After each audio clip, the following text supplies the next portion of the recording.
Hey, welcome to Dreams in Action. I am your host, C. Orson Brown, and I want to welcome you to the show. I want to high five, fist bump, give a shout out to all the listeners who are tuned into this motivational channel. Listen, again, I want to continue to thank the host, or the sponsor actually, who allow us to be at this place. I interviewed him earlier. You can go on the YouTube and see me interviewing Jake. He's a retired veteran. He spent over 20 plus years. He retired as a C3 in the United States Army. And we're here at the Leaf Affair. And so those who are in the Fort Hood, Killeen area, we want to invite you out to this remarkable place. And so tonight's topic, we have been trying to do this topic for some time now. It's a very intense subject.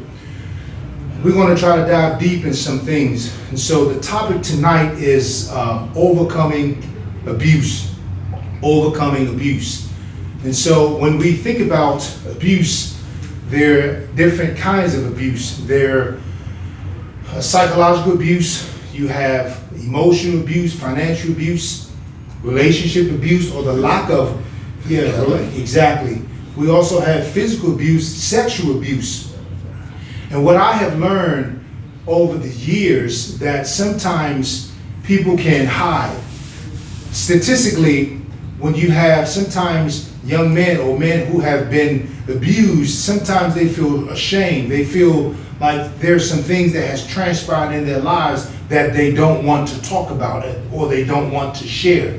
But before we get into the topic tonight, I want to introduce my panel here. I got some great, you all know my band of brothers here, but I also have a special guest tonight, Dr. Elizabeth Jennings. But I want to go around the room. You got my man, Cowboy, you got Jackson. Go ahead and shout the people out, Jackson. How y'all doing this evening? Jackson, retired law enforcement. Just here to, Absolutely. share knowledge and gain some as well, hopefully. Absolutely. Then to my left, we got Big Chef Cornell. Go ahead and shout the people out. Hi, Big everybody. Chef. My name is Cornelius D. French. I'm a retired veteran, 20 years in the military. Mm-hmm. I'm an entrepreneur, and I'm the world's greatest chef. Chef got some skills. The world's greatest chef? That's right. That's right. You gotta have confidence. You have to, absolutely. Right, okay. And then also tonight I have a special guest, Dr. Elizabeth Jennings. She's with us tonight. She's a life coach. She's also had received her doctorate degree, and she has helped individuals deal with things such as traumas, or individuals transitioning, trying to help coach them forward to become unstuck. And so tonight, go ahead and Dr. Jennings, introduce yourself and shout out the people. Yeah, thank you so much for having me here. My name is Dr. Elizabeth Jennings. My profession, I am an occupational therapist, also a life coach, and just really love helping individuals, as we said, who dealt with trauma, who dealt with abuse, different type of obstacles that's kind of stopped them from achieving, helping people to find their purpose, and just excited to kind of be here and share some insight on this topic today. Absolutely. So thank you. Glad to have you here. And then of course, you know, to my right, I got my man Sean, Cool Breeze. Sean, go ahead and shout the people out. Hello everybody, this is Sean. I am a tired veteran. I got a couple of years before I retired, but right now I'm just tired. So he Glad to be here. we recommending my brother for therapy. Therapy is good. But then also to my right as well, my man Soul, you know, just an amazing, phenomenal brother. And I'll talk about him as he have an opportunity to talk about what he does as well. Go ahead and shout the people out. So, everybody doing? I'm Soul, the owner and proprietor of the Underground Magazine. Mm-hmm. Glad to be here. Hope to gain some knowledge and to put out some knowledge as well. mm-hmm. And so let's dive into this topic, okay? And I want to say those who are out there watching, take some notes. And if there are some things that are triggered within you, perhaps that may come up, I want you to take a break. Pause for a second, take a break, and if it becomes excessive, you know, 911, or pick up the phone and call someone that's close to you that you can just help process this. But we want to talk about some of these things that's relating to abuse and how to overcome the abuse perhaps that has taken place in our lives. Let me say this before we get into the questions. The brain is so powerful that the brain has a way of shutting down when you experience certain kinds of traumas. a traumatic event can be so painful, it can destroy you, cause you to become shocked, or your heart rate can expand so fast that it actually can kill you. But what the brain does, the brain will literally shut down and sometimes cause you to lose the memory of that event because it's trying to keep you alive. And so here you have the fight, flight, freeze syndrome. And so over a period of time, that trauma finds its way to the surface. That subconscious mind brings those things up. And sometimes our bodies can be on autopilot, acting out certain traumas or being protected for certain events because we have been traumatized. So we may not remember, our minds may not remember, but your body remembers. There's a Sweden scientist, psychologist, he wrote this specific book and I want to recommend it. The body keeps the score. The body remembers the trauma. The body remembers that painful incident that took place. And so your body feels it. And so when you're in a safe place, a quiet place, that especially when you get older too, your mind begins to bring back those things that we thought we forgot about, which was a traumatic event. And so the first question I want to ask, and those who are listening, I want you to just think about this. Well, in what ways do you think, brothers, Dr. Jennings, in what ways do you think we and also others can hide in our stories, specifically relating to traumatic events or trauma? Yeah, I actually want to start based on what you kind of said, ways that it kind of manifests itself. What we notice is, along with suppressing anxiety, is a really common way that people kind of hide or mask some of the trauma that they've dealt with, where there may be reoccurring thoughts. We have nightmares, there's night tremors that certain people experience.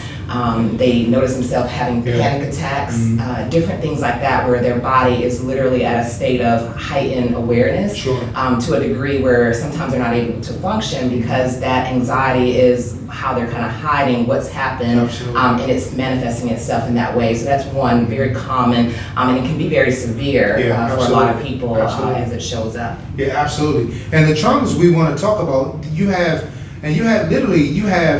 physical abuse, you have mental abuse, psychological abuse, you have financial relationship abuse, and I said this and I'm gonna keep saying sexual abuse as well. How many young men or young girls who have been perhaps sexually abused or molested or those things that has taken place in their lives that they hide in their stories, or they feel shame, or they feel like I can't tell anyone and I definitely don't want this to get out. And I'm not telling you all to blast your lives over on YouTube or any of that, but I want you to address as much as you would like, because people are listening and they can learn from our stories and our ways in which we have experienced those. So as I put it out, in what ways do you think we can hide in our own stories? Or what has transpired in your life that you have hidden for years and now finally having an opportunity to express it? Well, one way I think that we can hide in them is we, as victims, can sometimes minimize what happened to us. Sure. Like you speak of the different types of abuse. It's like we all are common with sexual abuse and stuff, and the traumas that it can have on a person in terms of long term. But I think many of us may minimize what happened to us because it wasn't to that extent. So you're talking about mental and psychological and stuff like. You'd be like, oh well, it wasn't that bad. So that's good. If it wasn't really abuse, or am I just being overly sensitive? Because some people have been through much worse than I have and stuff. So I think that's a way that we tend to hide in, is we minimize what happened to us because we think it could have been worse. I mean, and regardless to the degree, abuse is abuse. Whether it's one of the extremes that we never want to speak of, or it's the way I see it is never minimize someone else's experience because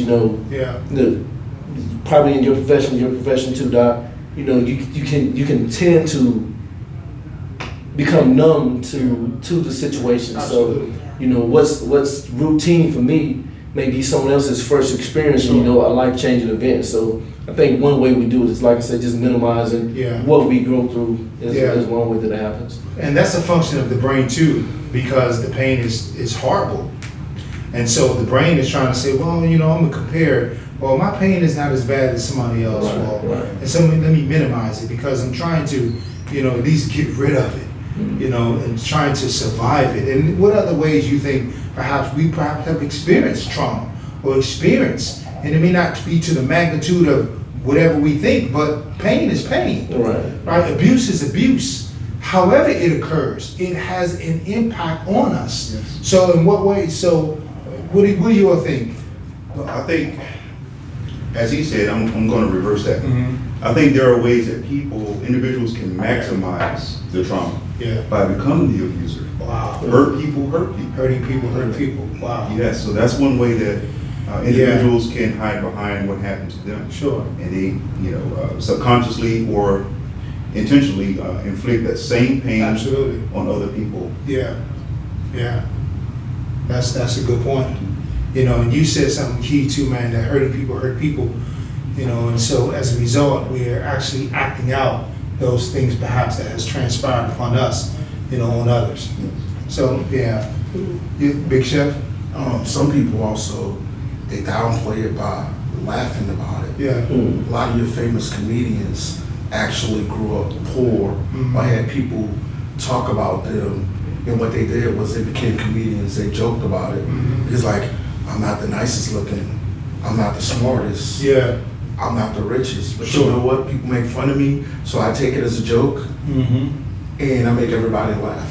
You Yeah. know, somebody be like, "Hey, French, you black," and I'm just Yeah. joking with them, Wow. but they don't know exactly how that affects Sure. me. Yeah. Because I'm just Yeah. jonesing with them, Yeah. but deep down inside, I'm hurting. But I just downplay it like, "Oh, it doesn't bother me." Yeah. It's no big deal. Can you share, speak to that some? I know we've been trying to do this, and I'm glad we have the sound fixed now. So you or brothers want to, as we dive a little deeper, to share some of those perhaps words or things that has been expressed to you that has impacted your life. So growing up in New Orleans, I grew up with the colorism thing. Yeah.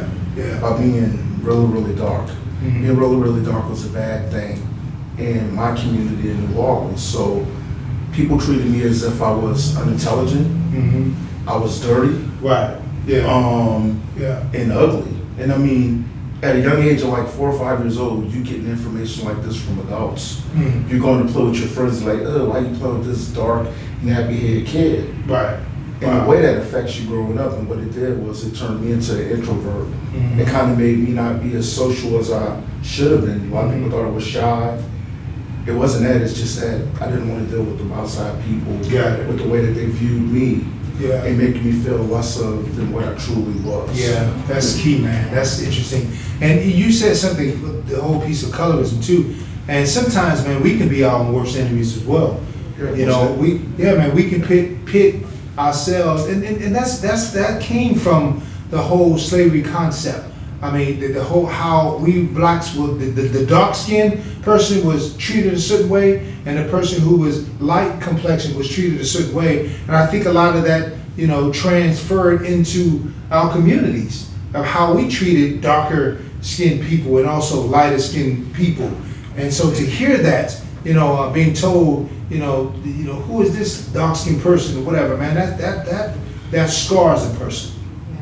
Yeah. I just wanted to add something, just speaking from both a provider, but also someone who's experienced it. Another way that we kind of hide our stories is we protect our families or the stories that we saw. So when I think about what you said, I'm reminded of my mom, who was dark-skinned, who dealt with verbal abuse from my father, and me seeing that, but the same thing, the black, those names being called, and to see that as a child, done to my mom, it precipitated me having that same protective nature to my ex-husband, and so I dealt with a lot of emotional abuse on that end, and so we don't recognize it because we saw it, and it was something that we protected. If we see it protected from our parents, then as children, or we kind of do that same thing, and we precipitate some of those same behaviors. We absolutely. Yeah. Absolutely. Can you explain what you mean by protected?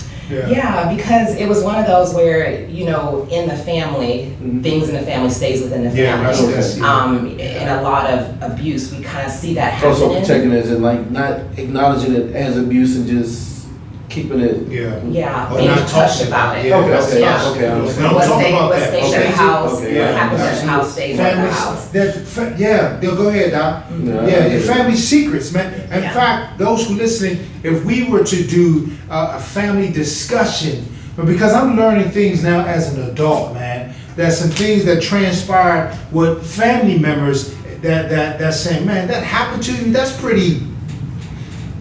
I almost said effed up, right? Well, peace be still. But no, but I want y'all to be free. But there are some things that has transpired that I'm learning now that took place with my mom, or took place with some of my uncles or my cousins or my nephews and nieces, right? And so this whole, I almost said F you again. The stuff that, come on, y'all, the stuff that we hold on, those secrets that we later find out later, so that it impacted us as adults. It's generational trauma. Generational trauma. Yeah. Yeah, Dr. Jennings, my mom was beautiful, she was about 5'8", 5'9", thin, light skin, beautiful light skin, green eyes. And I grew up, my grandfather, he's a hardworking man, great, and it's just hardworking man, just hard work with his hands and things like that. Didn't read really well, but he was a hard worker. But he was dark skinned, really dark skinned, like southern dark skinned. He was darker than you, Big Chef. But in the sense of just not really feeling good about their darkness. And my mom was treated as you think you white, or you think you better, and all of that, which also caused my mom to deal with certain things as well. Not really feeling accepted by sometimes our own people. All right? Exactly. Yeah, man, y'all better jump in this thing. Hey, y'all better jump in this thing. Yeah, man, come on. Y'all better jump in this thing like we in the round. This is round two. You're poking Come my on. stuff. I'm trying to get jump in this ring. So, come on, man, jump in this ring. Well, I don't bring so in. Me and So had this discussion the other day. Yeah. Let's talk about the movie, The Harder They Fall. Yeah. And it was this discussion because one of the actors who was fair skinned, she played one of the real life characters who Right. happened to be darker. And everybody was, why she have to play that light skinned girl? I'm like, really? Yeah. Black people with this stuff. If you're too dark, it's something. If you're too light, it's something. We're all black. Right. What's the big deal? And people are actually making a big deal about this fair skinned actress portraying this character. But they Right. get mad when a white Jesus character is portrayed or something Well, they don't else, get or mad an about Egyptian, they get upset. Why can't you find a black actor? So, but when you do get one, it's not black enough, or it's too light. Yeah. We are worse enemies sometimes, Yeah. right? We can't So- make our mind up sometimes. So what areas do you think you will have continued to hide? Right? Because I'm gonna keep poking. We've been having this discussion. Okay. You all are, you know what? You all are being reserved. I don't know if it's Dr. Jennings with us tonight, but everybody is being reserved. You're calling us out. tonight. Man, I'm gonna call you out. I'm gonna bring you to the I'm trying floor, to to get the mat, I'm trying to get in the something ring. sold to the floor. I'm telling you, man. All right. You know, Dr. Jennings, I'm saying these brothers be Soul is they- a high they- end. Come on, Soul. They be out there. Dr. Jennings, you didn't calm folk down. I'll leave it till you finish. Yeah. Okay. Y'all know how I feel. Y'all got it. There we go. Okay. No, because y'all know how I feel about Yeah. that. Yes, That was All right. pretty. In my situation, it was different because of the situation that I was put in. Yeah. As men, sometimes, we can't be seen as the victim. Mm-hmm. We can't be seen, and then when we are the victim, we can't. How many people believe we're the victim? Right. And that's the problem we as men have sometimes. When you see yourself outside of the situation, you're looking in and you go, okay, maybe that was this, maybe that was that, maybe that was abuse, maybe this shouldn't have happened. But then you go, who do I tell? Right. Who can I confide in and say, okay, that was wrong? Who can I go to and say, hey, this happened to me and I need help? Because everybody looking at me as, well, okay, you was in the military for 20 years. Mhm. You Yeah. deployed 6 times. Yeah. You blah, blah, blah, you this and that. You You're supposed to be strong. How do you Right. let, and then now you feeling worse because you like, okay, and you like, okay, wait a minute, like I came to you for help. And Sure. so as men, sometimes we hide ourselves in our stories because Yeah. we don't know where to go. We don't know, you don't know where to go or who to go to. So who you gonna tell? Right, and then at some point do you say, okay, what happened when I tell this person and then this person throws it back in my face. Yeah, that's good. So as men, like I said, the situation I was in, it was hard for me because I didn't know at the time what was going on, like until it started manifesting itself in me later on. Yeah. Started affecting my relationships, started affecting everything about me, and then that's, like I said, then I had to step outside to see what was going on. But again, I still didn't go to nobody because again, it's like, okay, now who believes me? Sure. Okay, now it's been some odd years. Now I gotta go and say, hey, this happened to me, so and so again, and it's not affecting me. There's always been, wait a minute, you waited, and so like I said, a lot of times you have to understand the situation that you put in, and we have to learn to deal with it. But at the same time, as men, like I said, I want to speak for men, we have to understand that who's gonna believe us. Right. And not because it happened, because I can tell you it happened. You can be like, oh, okay, Yeah. but I'm a man. You're gonna be like, okay, and that's it. It's not like, oh, you need help. Oh, hey, let me help you. Let me go talk. Because as a man, you think that we okay. He got over it. He built it. He did. He compartmentalized. I ain't never seen you upset. You ain't acting no different because we have to learn how to compartmentalize, Yeah. put things here, do things here. You got family, you got military, you got children. So we have to learn, okay, shove that down here, and then we'll figure that out, at a later date. And so when that, like you said, like you mentioned the metaphor before, Jack in the Box. Yeah. Right. Sometimes we got a room full of them, man. You're Yeah. afraid that one day they'll bang, like, hey, like, look, you can't push it back. Now you can't push it back in the box. So here's It's because here's the thing. bang. You don't know what's gonna pop But up. here's the thing, trauma, it will find a way to make its way to the surface. And so the longer we hide it in our stories, the more the subconscious mind start, pushing itself to wanting to come out. It's gonna find a way out. It's gonna find a way out in excessive drinking. I know everybody got the little, drink tonight, a little lit tonight. Yeah. But it finds its way in excessive drinking. It finds its way in obesity. It finds its way in unproductive measures, addictions, Reckless behavior. reckless Yeah. behaviors. Also, Yeah, acceptance of Yeah. the trauma. yeah. Because we talked about That's that good. the other day, because some people suffer from some form of Stockholm syndrome. Sure. Wow. Where That's they've been wild. abused so much to where they get to the point where they like it, and they think, well, this is the Wow. way it is, and I'm just Yes, going to sure. accept it Yeah, because that's a good point. I'm used to this. Yeah. And Wow. that was, And I think what you Wow. mean, But- not that I like it, that they was me. normalize it. They normalize Yes, it. they normalize it. It's They normalize it's it. normal Because to the you know point it's where, right. it doesn't seem like it's You have people wrong who anymore. marry their abuser. Yeah, Right. yeah. Because that's all they knew, and Mhm. they accepted it, and well, at least this person care about me. Right, right. Or when they get in other relationships, like you said, They'll- where everybody else did this, so I guess that's how it's supposed to be. or they get in a relationship and the guy don't do that, and you don't think they love you because they didn't do that. Right. Because a lot of people associate, oh, he slapped me, but he said he loved me, but he loved me. So when you get in another relationship and you don't feel he loved you because he want to argue with you. Yeah. Or he not Sure. put his hands on you. Or so and a lot of times that happens when you get in a relationship and then you sit back, you go, okay, well, they didn't do this. Well, man, this one did this and this one did that. I didn't even have to, and now you confused because again, you associate yourself with one thing and then again, it's not until you see, I guess, what you're supposed to be, you can't accept it because you were so in this for so long that But that's the reality now. before we can even get to that, before we see again, how has things that has transpired in your life, that perhaps those stories, the thing that has happened, how has it impacted you? When you really reflect over your life now, because we listen, let me pause for a second and say, listen, look, and those who are listening, look, we're so modern people today that we want to just jump quickly to the healing. That's some BS. That's some crap, and I'm gonna say it. It's BS. I'm gonna pray it out. That's BS. Look, we are people.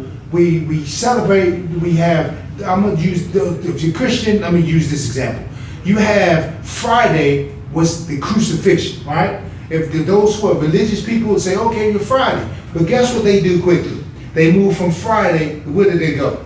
To Sunday. Oh, the resurrection, oh, it's wonderful. But nobody want to sit and suffer in the Friday and the Saturday of the pain or the suffering. What we do is we stay upon the iceberg and we stay up here and we just handle stuff on the surface, but we really don't begin to unpack the layers that's underneath. Yeah. And you only can see this stuff up here, but you running into an accident.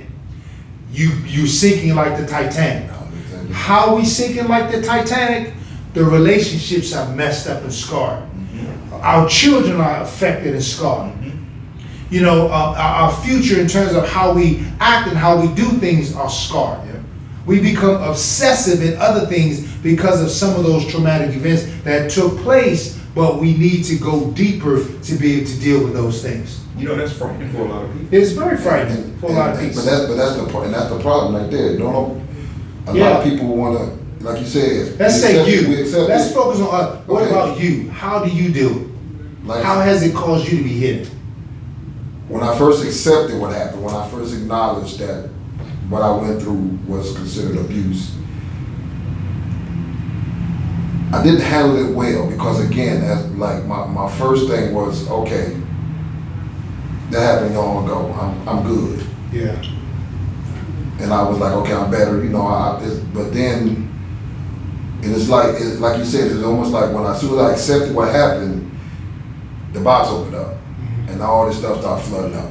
Nightmares, dreams, all kind of stuff. Just everything started happening, and then it was like, okay, you know, and then it was just it started affecting my relationship, and then you know, my marriage and everything. And I was like, okay, I need to do some work with this. Because it started, manifesting in the wrong direction for me. And then I was like, so when I went to go get help,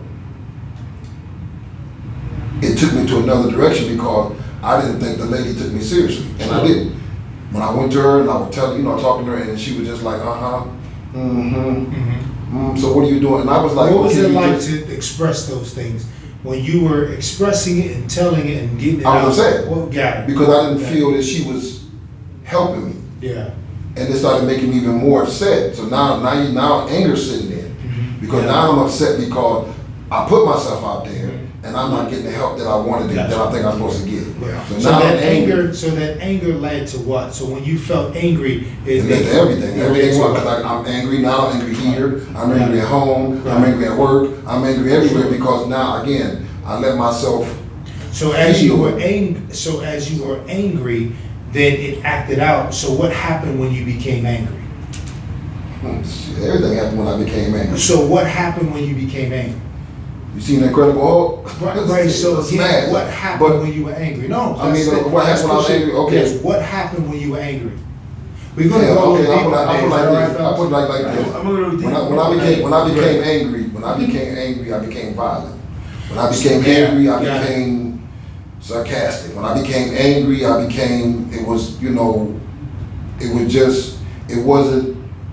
it wasn't me. And then it's like anything that could set me off. Yeah.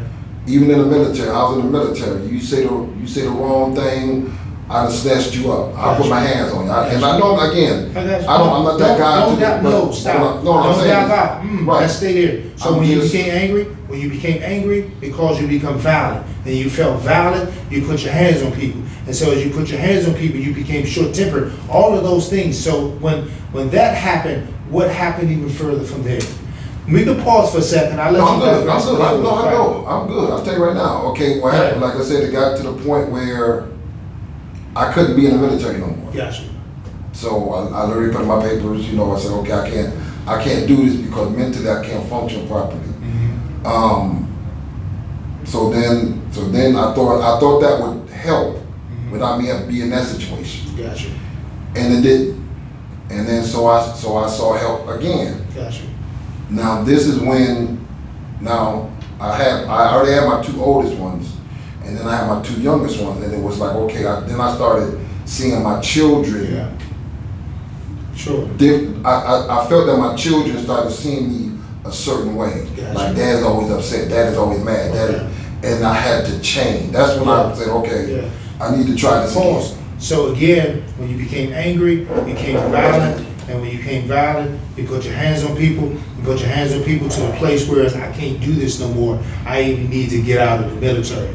And over a period of time, I'm gonna get y'all, all right? The question again, and those who are listening, is the past situations, pause, you can't change the past, we can't. But what we have to do is, you have to bring the past to the present. I say that all the time. We have to bring the past to the present to process it. If not, we're going to continue to perpetuate the future with the same situations that took place. So as you've done that, so we can see now the impact, that the gradual impact now even affecting the kids. And now the kids seeing dad a certain way that is now impacting them as well. All right, let me pause for a second with you, soul. All right, brothers, y'all want to jump in the mat? Y'all want to get on the mat, get in the ring, put the gloves on, and step in the ring with me. Come on. So this was my situation. Yeah. I told you the colorism thing was really bad for me. In what way?